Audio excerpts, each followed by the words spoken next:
കേരളത്തിൽ ഇരുമുന്നണികളും എന്ന് വെച്ചാൽ LDFും UDFും സ്ഥാനാർത്ഥികളെ മുഴുവൻ പ്രഖ്യാപിച്ചു കഴിഞ്ഞു. NDA മുന്നണി, BJP മുന്നണി സ്ഥാനാർത്ഥികളെ പ്രഖ്യാപിക്കാനുണ്ട്. പൂർണ്ണമായും വരും ദിവസങ്ങളിൽ അതും പൂർത്തിയാകും. എന്ന് വെച്ചാൽ കളം തെളിഞ്ഞു കഴിഞ്ഞു എന്നർത്ഥം. അപ്പോൾ ചർച്ചകൾ മുറുകുന്നുണ്ട്.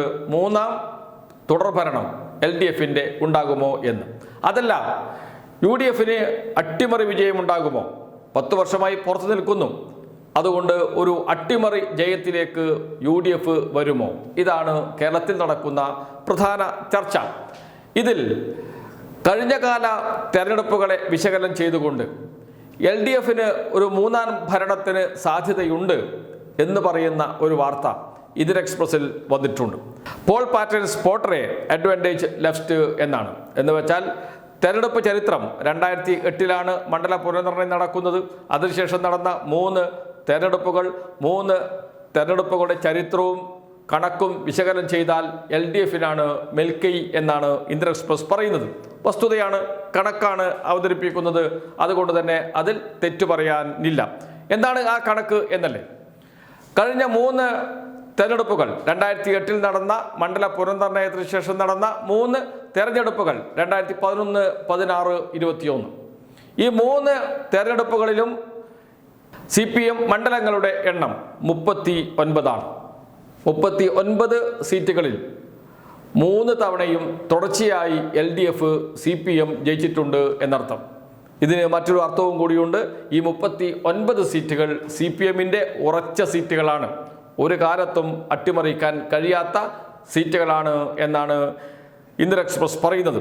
അതുമാത്രമല്ല, 3 തെരഞ്ഞെടുപ്പുകളിൽ 2 എണ്ണത്തിൽ CPM ജയിച്ച സീറ്റുകൾ 18 എന്ന് വെച്ചാൽ LDFിന് CPMന് പ്രത്യേകിച്ച് മേൽക്കൈയുള്ള 18 സീറ്റുകൾ കൂടിയുണ്ട്.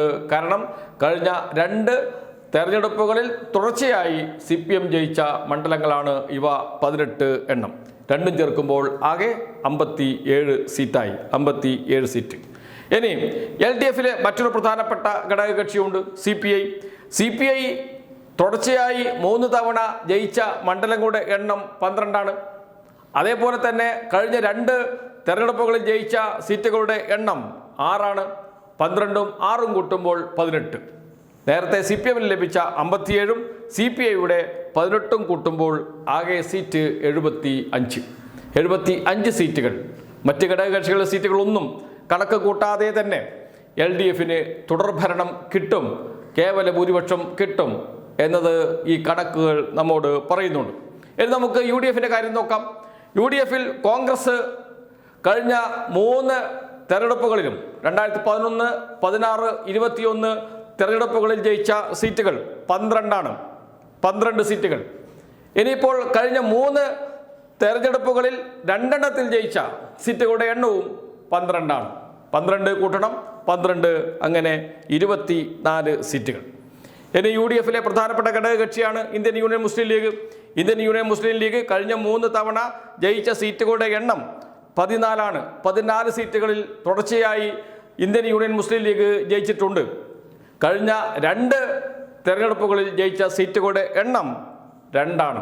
14 കൂട്ടണം 2 = 16. അങ്ങനെ 16 ഇന്ത്യൻ യൂണിയൻ മുസ്ലിം ലീഗിൻ്റെയും 24 കോൺഗ്രസിൻ്റെയും സീറ്റുകളുടെ എണ്ണം കൂട്ടുമ്പോൾ അത് 40 മാത്രമാണ്. 40 മാത്രം. കേവല ഭൂരിപക്ഷം ലഭിക്കാൻ ഇനി വേണം 30-ലധികം സീറ്റുകൾ. 30-ലധികം സീറ്റുകൾ. എവിടെ നിന്ന് ലഭിക്കും ഈ സീറ്റുകൾ? ഇതുകൊണ്ടാണ് പറയുന്നത് കേരളത്തിൽ LDFിൻ്റെ തുടർഭരണം വരും, യാതൊരു മാറ്റവും ഉണ്ടാകില്ല എന്ന്. പക്ഷേ ഇതിനെ മറികടക്കാൻ UDF പറയുന്ന ന്യായങ്ങളുണ്ട്. തദ്ദേശ സ്ഥാപനങ്ങളിലേക്ക് നടന്ന തെരഞ്ഞെടുപ്പിൽ മണ്ഡലാടിസ്ഥാനത്തിൽ, നിയമസഭ മണ്ഡലാടിസ്ഥാനത്തിൽ നോക്കുമ്പോൾ UDFിനാണ് മേൽക്കൈ. അതേപോലെ തന്നെ ലോക്സഭാ തെരഞ്ഞെടുപ്പിൽ നിയമസഭാ മണ്ഡലത്തിൻ്റെ കണക്കെടുക്കുമ്പോൾ UDFിനാണ് മേൽക്കൈ. അതുകൊണ്ട് ഈ കണക്കൊന്നും വിലപ്പോകില്ല. തദ്ദേശ സ്ഥാപനങ്ങളിലേക്ക് നടന്ന തെരഞ്ഞെടുപ്പിലെ രാഷ്ട്രീയ സാഹചര്യത്തിൽ വലിയ മാറ്റമൊന്നും ഉണ്ടായിട്ടില്ല. അതുകൊണ്ട് UDF കേവല ഭൂരിപക്ഷം നേടി അധികാരത്തിൽ വരും എന്നാണ് UDF നേതാക്കൾ പറയുന്നത്. പക്ഷേ കേരളത്തിലെ തെരഞ്ഞെടുപ്പ് ചരിത്രമെടുത്ത് നോക്കുമ്പോൾ തദ്ദേശ സ്ഥാപനങ്ങളിലേക്കുള്ള തെരഞ്ഞെടുപ്പിൽ ഒരു വിഷയമാണ് ചർച്ച ചെയ്യുന്നത്. ആ പാറ്റേൺ ആയിരിക്കില്ല നിയമസഭാ തെരഞ്ഞെടുപ്പിൽ പിന്തുടരുന്നത് ജനങ്ങൾ, വോട്ടർമാർ. അതേപോലെ തന്നെ ലോക്സഭയിൽ വൻ ഭൂരിപക്ഷം UDF-ന് നൽകിയാൽ അടുത്ത തെരഞ്ഞെടുപ്പിൽ LDF-ന് വൻ ഭൂരിപക്ഷം നൽകുന്ന ചരിത്രം കേരളത്തിൽ എത്രയോ ഉണ്ട്. അതുകൊണ്ട് തന്നെ ആ പാറ്റേൺ അതുപോലെ തുടരണമെന്നില്ല. പക്ഷേ 57 മണ്ഡലങ്ങൾ CPM-ന്റെ, 18 മണ്ഡലങ്ങൾ CPI-യുടെ, മറ്റ് ഘടകകക്ഷികളുടെ 1, 2, 3 സീറ്റുകൾ കൂടി ചേരാനുണ്ട്. അതെല്ലാം കൂട്ടിയാണ് 80 സീറ്റ്, 75-ലധികം സീറ്റ് LDF-ന് ഉറപ്പാണ് എന്ന് LDF നേതാക്കൾ പറയുന്നത്. ആ കണക്കുകളാണ് ഇന്ത്യൻ എക്സ്പ്രസ് വാർത്തയിലും കോട്ട് ചെയ്യുന്നത്. അതുകൊണ്ട് തന്നെ ഒരിക്കലും ഒരു തുടർഭരണം അസാധ്യമായ കാര്യമല്ല എന്ന് പറഞ്ഞു വെക്കുന്നു ഇന്ത്യൻ എക്സ്പ്രസും. ഇതുതന്നെയാണ് LDF നേതാക്കളും പറയുന്നത്. കേരളത്തിൽ ഒരു 3ാം പിണറായി സർക്കാർ അധികാരത്തിൽ വരുമെന്ന് ഓരോ മാധ്യമങ്ങളും കൃത്യമായി തെരഞ്ഞെടുപ്പിനെ അവലോകനം ചെയ്യുമ്പോൾ, വിശകലനം ചെയ്യുമ്പോൾ അവർക്ക് മനസ്സിലാകുന്ന ഒരു കാര്യം, 3ാം പിണറായി സർക്കാർ, 3ാം LDF സർക്കാർ ഉറപ്പായും വരും എന്നത് തന്നെയാണ്. ഇതാ ഇന്ത്യൻ എക്സ്പ്രസിലെ വാർത്തയും അക്കാര്യം വിളിച്ചു പറയുന്നു.